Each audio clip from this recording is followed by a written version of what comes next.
Hey, it's Barb with Inspire Me 360, and this is going to be kind of a shorter, quick video. But one of the best ways to purify your aura or purify your energy body and raise your vibration consistently and in a really measurable way that, again, you will see in terms of your external world is to forgive anybody that has ever frustrated you, hurt you, put you through pain, and one by one eradicate any of that bitterness out of your auric field. Because whether you like it or not, or understand it or not, holding any measure of frustration or embitterment in your energy field does cause you to see through a more distorted lens and causes your vibrational output to be exponentially lower. So again, I've had, some interesting experiences with many humans who, from a very three-dimensional perspective, I would, deem as very hurtful and almost unforgivable. And a lot of them. But what I've done, and I've in a very calculated way, is seen each and every one of those individuals as in sort of a consciousness, an infant-like state. So understanding that the only way that an individual could act that way, or a soul could act that way, a consciousness, is if they were very much not aware. It was, they know not what they do. You would never, in the awareness and the communion with the divine, once you are aware of the output of love and unconditional love, you can't imagine treating another person in that way. So the only way that individuals can come from a distorted lens or act in an extremely damaged way is likely because they've probably been damaged by other individuals previously. And if they, and if that's not the case, and they just sort of popped out of the womb and were extremely kind of entitled and selfish and, hurtful, then again, it's likely a very new incarnation cycle for them. They're likely a very young soul who hasn't learned many lessons, who hasn't seen the mirroring of what it means to live a three-dimensional life. And as we live these lifetimes over and over and over, and as we go through these, mirrored pain cycles, we come to a higher and higher understanding of the principle of, how our energy affects others. And so you'll find with old souls that they are very aware of frequencies. Maybe they don't speak it through those terms. Maybe they talk about it as feelings, the feelings of others and having compassion for others. But in terms of the purification process and really putting yourself in the best possible and most purest energetic state, removing all bitterness. Because again, bitterness and wounding, it gets projected as distortion. And as we project that distortion, we hurt others. Not that we're meaning to hurt others. A lot of times it's because we've been hurt or we're unaware.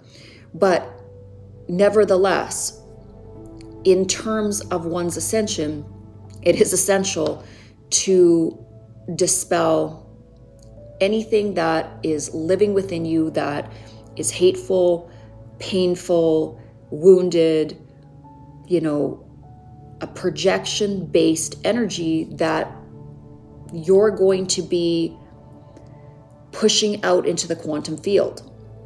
So what is the other thing that you can do that really helps in terms of your ascension process and the practicalities of raising your vibration? So I'm going to kind of go through that sort of step 2. blessed to essentially have an outpicturing of the best possible outcome for even people that you would think of as not your friends. Let's call them your enemies. Love your enemies. And how do you do that? You do it by wishing them well. And I don't mean wishing them well like wishing they're going to win the lottery. That's not what I'm talking about. I mean by being in a deep, formidable prayer type thought form energy where you outpicture those individuals in a healed state. So whatever the distortion that they are presenting, because that distortion is part of the collective grid and it is keeping the collective energy grid here on planet Earth at a lower level. And when we can utilize the power of our mind to wish good things for them, even if the request or the prayer from a real place, it can't be, maybe at first you practice it in a very superficial way, because in the beginning, as you go through this practice, it's a little bit hard to say, take that girlfriend that totally ran your neighbor through the mud or stole your business concept or whatever it is, and sit there and wish wellness and abundance and love for that other individual. But here's the caveat to that. The minute that you wish these things, even for somebody that has deeply hurt you, deeply betrayed you, all of these different things, you actually, in pushing out that high vibrational thought form energy, you actually cause the same thing to come back to you, because we are all interconnected in the collective consciousness grid.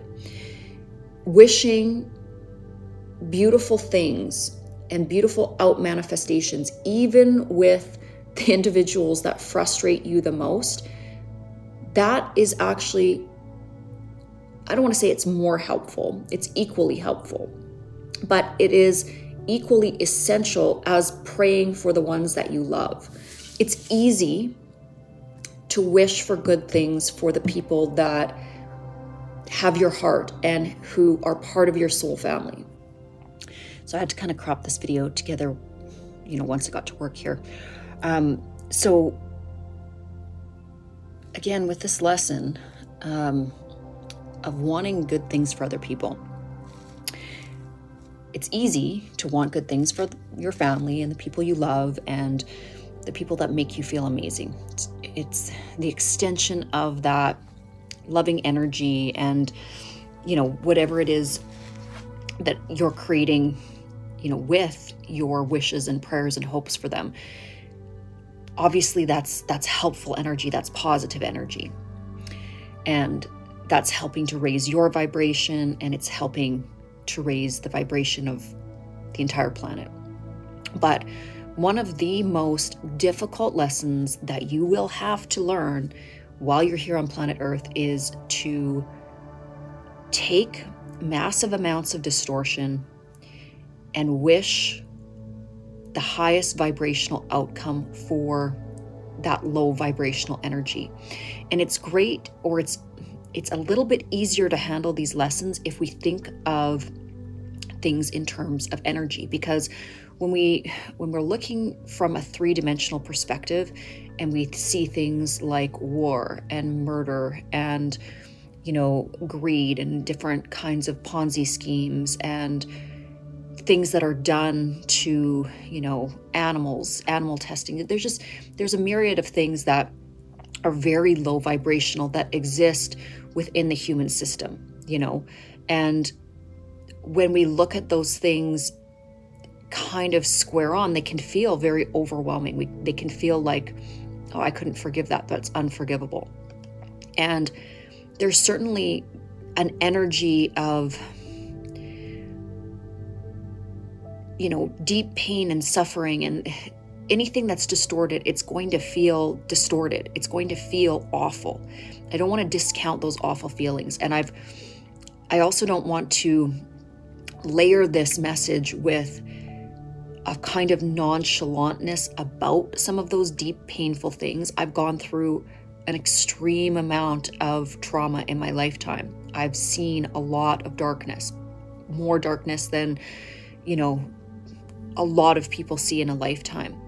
But my point with this is that the only way that I was able to free myself and to have mental health after coming out of some of those very devastating experiences was to forgive them and, in a way, forget them. That doesn't mean condoning it. It doesn't mean saying that that's right. It doesn't mean that when I see something that is distorted, that I don't try to protect and, do whatever I possibly can to eradicate that distortion. But what it does mean is that I don't allow any anger to live in me so that I become like the distortion. I fill myself with as much love and light as possible. And I try to never come from a place of attack, because what I've understood with my own aura and my own experience is when I start to get into, because I have done it in my past, into a modality of attack and hatred and very low vibrational energy, emanating from who and what I am, I become anybody has the capacity to become a very dark thing from that. You are taking in what you hate, but you're essentially becoming that very thing that hurts you, just by embodying that attack energy. So it is, again, one of the most difficult lessons that you have to learn on planet Earth if you want to move into this ascended high vibrational state. But it is to wish transformation on others. And when we can wish transformation on others, meaning that they will see the light, that they will come to the light, that they will, recognize their distortions. However, the divine is, mirroring that back to them, because it's not our job. Again, if people are coming from a lack mentality or a distorted mentality, it's not up to us to judge them or condemn them or persecute them, even though other individuals might be coming from a very wounded place, a very broken place, a very distorted place. And when a soul or a mind or that's acting through a body is seeing through the perception of extreme distortion, they're going to outact extreme distortion. And the thing is, this is a vicious cycle. Where does it end? Which war is right? Who's the most right in fighting a war? Because a war came before the war, and some attack came before that attack. And it's very difficult when you start to unravel any amount of pain and suffering from its beginning, because of the cyclical nature of the birth and death cycles. Because in many cases, people that are broken come from brokenness that came from brokenness. It's like we don't really have an adequate yardstick in which we can really truly judge any other. So the only thing that we can do is to project love. That doesn't mean you go up and, hug a murderer. I'm not trying to suggest that. It's not to be done,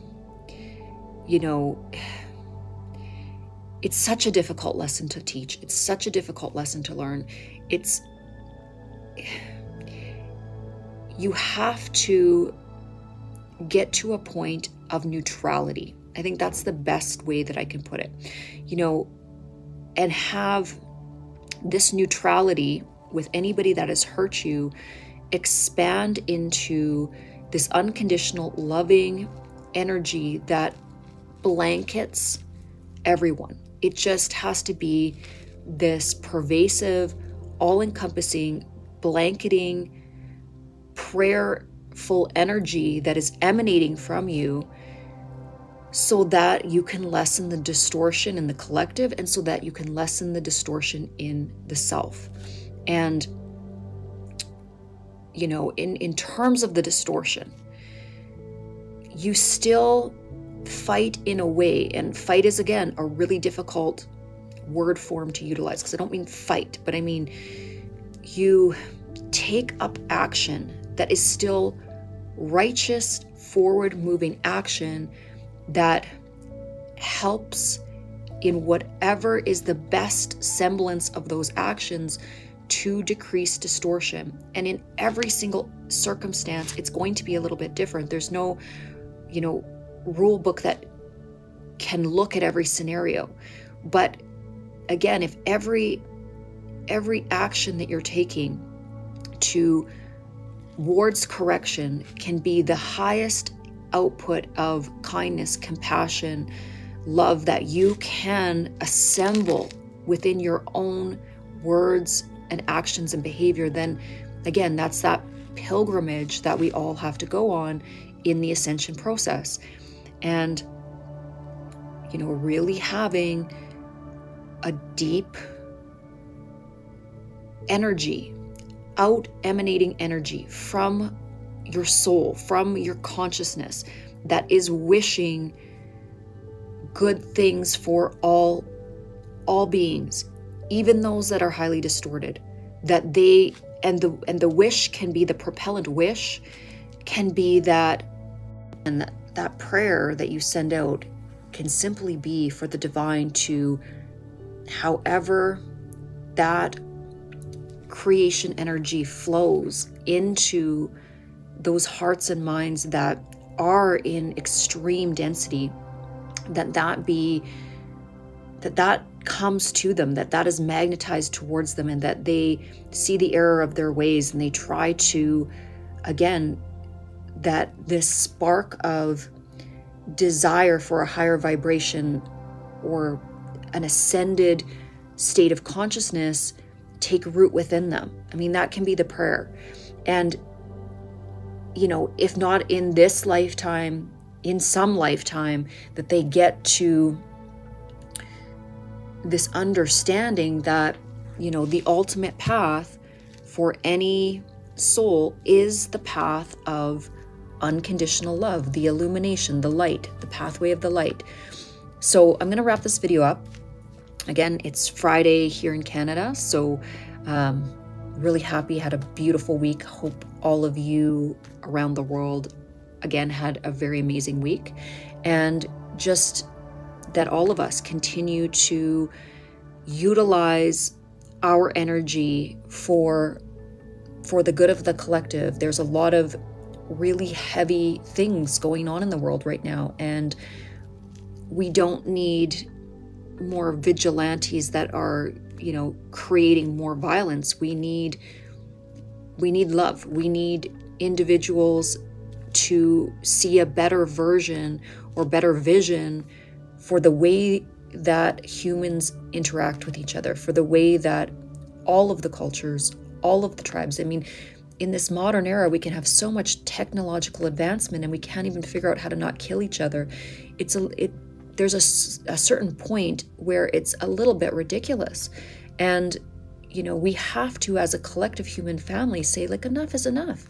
You know, when are we going to just realize that peacefulness is the way to a blissful world? So yeah, happy Friday, and I will see you in the next video.